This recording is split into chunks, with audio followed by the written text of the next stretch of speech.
मुख्यमंत्री देवेंद्र फडणवीस आज पुन्हा पायाभूत प्रकल्पांची पाहणी करणार। जगातील मोठ्या बंदरांपैकी एक असलेल्या निर्माणाधीन वाढवण बंदराच्या कामाच्या स्पॉटवरती जाऊन मुख्यमंत्री फडणवीस आढावा घेणार। उद्धव ठाकरेंचा फुटीर खासदारांच्या मतदारसंघात दौरा। ठाकरेंची आज परभणीत आणि धाराशिवमध्ये सभा। ठाकरे ओमराजे निंबाळकरांवर काय बोलणार याकडे लक्ष। ओम निंबाळकरांना पैशांची गरज असावी म्हणून ते पळाले। ठाकरेंच्या धाराशिव दौऱ्याआधी सामनातनं ओमराजेंवर टीकास्त्र। पक्षांतर केल्यावर लगेचच 18 कोटींचा निधी मंजूर, हा भ्रष्टाचार। संजय जाधवांचं तर 50 कोटींमुळे जगच बदलून गेलंय, सामनातनं हल्लाबोल। उद्धव ठाकरेंनंतर राज ठाकरे आज संजय दिना पाटलाच्या मतदारसंघात। राज ठाकरे आज विक्रोळीमध्ये मनसेच्या शाखेचं उद्घाटन करणार। अमित शहांकडनं ऑपरेशन देवेंद्र सुरू। फडणवीस पंतप्रधान पदाच्या शर्यतीत उतरतील असं शहांना वाटतंय। फडणवीसांनी पंतप्रधान होऊ नये म्हणून शहांनी खासदार फोडायला लावले, उद्धव ठाकरेंचा हल्लाबोल। ठाकरे सेनेच्या रविकिरण इंगवलेंकडनं आमदार राजेश क्षीरसागर यांचा व्हिडिओ समोर। क्षीरसागर कंत्राटदारांकडनं खंडणी मागत असल्याचा आरोप। 40 लाख रुपये दिल्याचा कंत्राटदाराकडनं उल्लेख, तर आम्हाला वरही पैसे द्यावे लागतात, क्षीरसागर यांचं वक्तव्य। विरोधकांच्या पायाखालची वाळू सरकली, व्हिडिओ एडिट करून माझ्यावरती आरोप। आज सकाळी 11 वाजता पत्रकार परिषद घेऊन भूमिका स्पष्ट करणार। खंडणीच्या आरोपांवर आमदार राजेश क्षीरसागरांचं स्पष्टीकरण। टीईटी पेपरफुटी प्रकरणी एसआयटी गठीत। मुख्यमंत्र्यांचे पोलीस महासंचालकांना फोन करून आदेश। ठाण्याचे जॉईंट सीपी पंजाबराव उगलेंच्या अध्यक्षतेखाली एसआयटी गठीत। कठोर कारवाई करा, कुणाची गय करू नका, फडणवीसांचे आदेश। टीईटी परीक्षेचा पेपर 1.5 कोटी रुपयात विकला जाणार होता अशी माहिती। शिक्षण मंत्री दादा भुसेंकडनं पोलीस महासंचालक सदानंद दाते यांच्याशी चर्चा। कडक कारवाई करण्याचे मुख्यमंत्री आणि शिक्षण मंत्री यांचे निर्देश।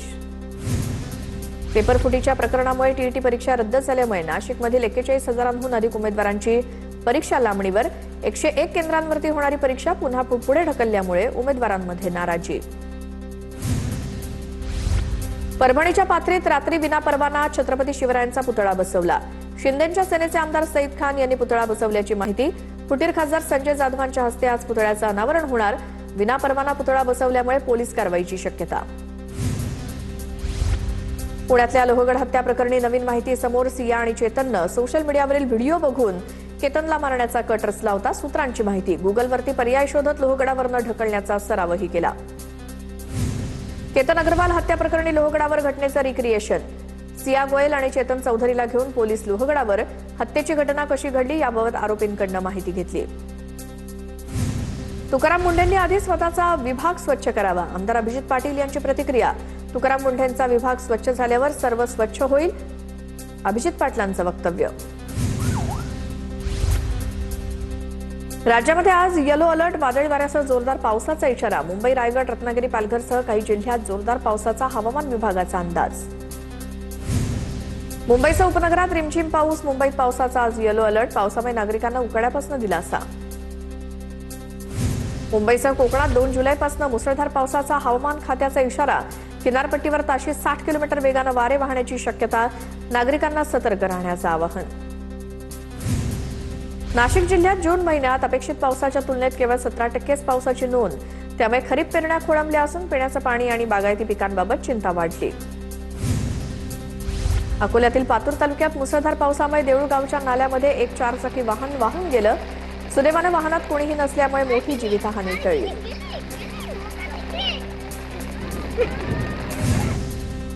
मुंबईला पाणीपुरवठा करणाऱ्या तलावात अवघा 7% पाणीसाठा। जून महिना संपत आला तरी पावसाची तूट कायम असल्यामुळे मुंबईकरांची चिंता वाढली।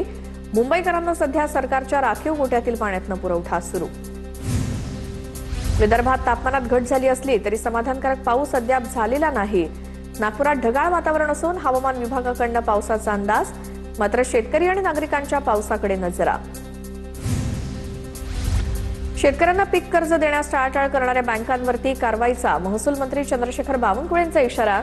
बँकांची शासकीय खाती कार्यक्षम बँकांकडे वळवण्यात येतील, नागपुरातील बैठकीत बावनकुळेंकडनं स्पष्ट।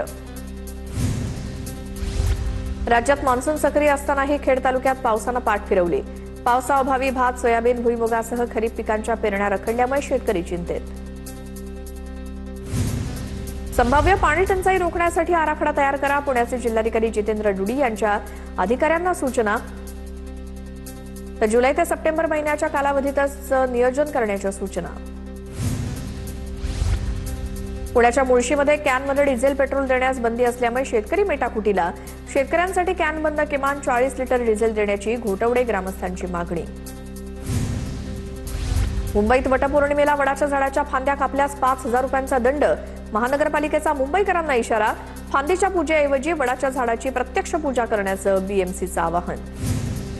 कुंभमेळ्याच्या पार्श्वभूमीवर नाशिकमध्ये आजपासून हरित कुंभ हरित मॉन्सून उपक्रमाला सुरुवात. 25 ऑक्टोबरपर्यंत 1 लाख वृक्ष लागवड, स्वच्छता आणि शहराच्या सौंदर्यीकरणावरती विशेष भर दिला जाणार. उत्तर प्रदेशातील दुर्घटनेनंतर नाशिक महापालिका खासगी क्लासेसचं सर्वेक्षण करणार. शहरातील सुमारे 1,500 क्लासेसची सुरक्षा आणि नियमपालन तपासून आवश्यक ती कारवाई केली जाणार. मुंबईमध्ये माहीम स्थानक परिसरात एका तरुणावर चाकू हल्ला. धक्का लागून मोबाईल खाली पडल्याच्या कारणावरून आरोपीकडनं चाकूनं वार. जखमी तरुणावर सायन रुग्णालयात उपचार सुरू. पोलिसांकडून आरोपीचा शोध सुरू. पुण्यातील आंबेगाव परिसरात राजस्थानमधनं अफूची तस्करी करणाऱ्या एकाला अटक. आरोपीकडनं 1 किलो 790 ग्रॅम अफू सोबतच 40 लाखांचा मुद्देमाल जप्त. पुण्यातील वाघोली परिसरात दुचाकी चोरी करणाऱ्या टोळीला गुन्हे शाखा युनिट 7 कडनं अटक. आरोपींकडनं 6 मोटरसायकलींचा सुमारे 4 लाखांचा मुद्देमाल जप्त. पुण्यातल्या चंदननगर परिसरात पेट्रोलिंग दरम्यान 3.5 लाखांचा पान मसाला, गुटखा आणि तंबाखूजन्य पदार्थ जप्त. या प्रकरणी चंदननगर पोलीस ठाण्यात गुन्हा दाखल. एका संशयिताला ताब्यात घेतलं. पुण्याच्या शिक्रापूर पोलिसांनी महामार्गावर प्रवाशाला लुटणाऱ्या टोळीचा पर्दाफाश केला. एका सराईत आरोपीसह अल्पवयीन साथीदाराला ताब्यात घेत लुटलेला मोबाईल जप्त.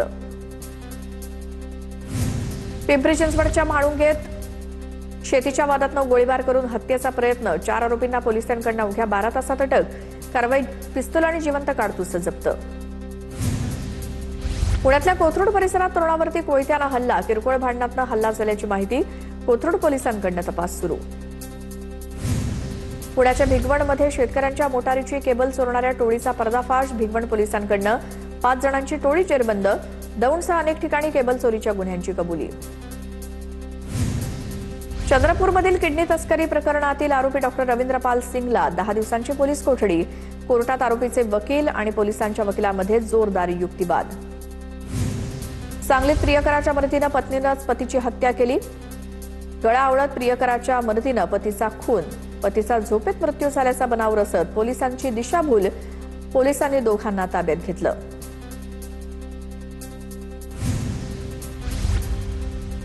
सोलापूरच्या करमाळा तालुक्यातील रामवाडीमध्ये 9 शेतकऱ्यांच्या विद्युत पंपांमधील वाइंडिंगच्या तारा चोरीला. वारंवार चोरी होत असून सुद्धा आरोपी सापडत नसल्यामुळे शेतकऱ्यांमध्ये संताप. बुलढाण्याच्या मेहकरमधील प्रतापपूरमध्ये गर्भलिंग निदानाचा काळा बाजार उद्ध्वस्त. गर्भलिंग निदान करणाऱ्या डॉक्टरला आरोग्य विभागाकडून रंगेहात अटक. पोर्टेबल सोनोग्राफी मशीन जप्त. साताऱ्याच्या खटाजवळ अवैध दारू हातभट्टीवरती पुसेगाव पोलिसांची कारवाई. पोलिसांकडून 1 लाखांचा रसायन जागेवर नष्ट. कारवाईत 1 लाखांचा मुद्देमाल जप्त. भंडाऱ्याच्या लाखनीमध्ये लग्नाचा आमिष दाखवून महिलेवरती अत्याचार आणि आर्थिक फसवणूक. आरोपी लक्ष्मीकांत भुरे याच्या विरोधात गुन्हा दाखल. पोलिसांकडून अधिकचा तपास सुरू. बीडच्या मांजरसुंबा घाटात गाडीचा धक्का लागल्याच्या कारणावरून टोळक्याकडून ट्रक चालकाला बेदम मारहाण. घटनेचे व्हिडिओ समोर आले असून पोलिसांच्या कारवाईची माहिती अद्याप उपलब्ध नाही.